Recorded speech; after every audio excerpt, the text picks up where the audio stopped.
السلام علیکم ورحمۃ اللہ وبرکاتہ۔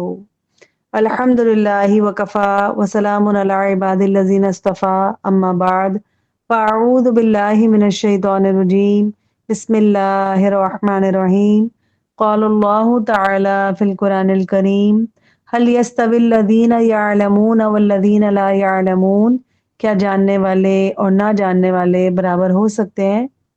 آج ہم ایک نہایت اہم اور جامع دعا سیکھیں گے جو رسول اللہ صلی اللہ علیہ وآلہ وسلم نے مختلف بیماریوں سے حفاظت کے لیے ہمیں سکھائی۔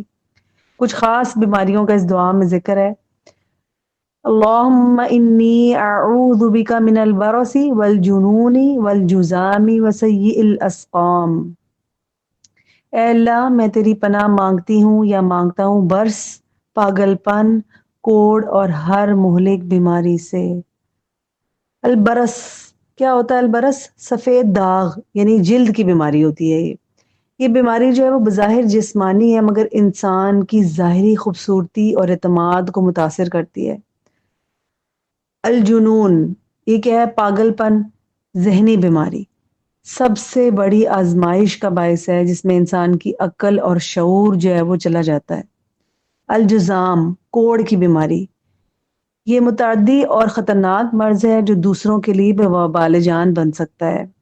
سیء الاسقام ہر مہلک بیماری، ہر وہ بیماری جو انسان کو مفلوج کر دے یا زندگی کو تنگی اور اذیت میں ڈال دے۔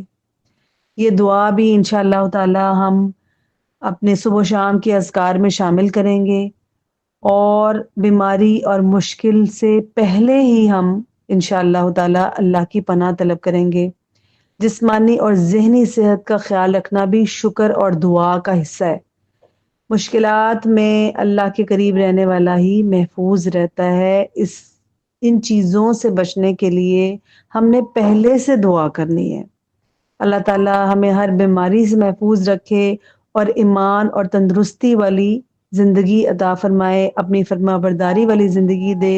اللہ تعالی ہمیں ہر تکلیف سے، پریشانی سے، بیماری سے، مصیبت سے اپنے حفظ و امان میں رکھے۔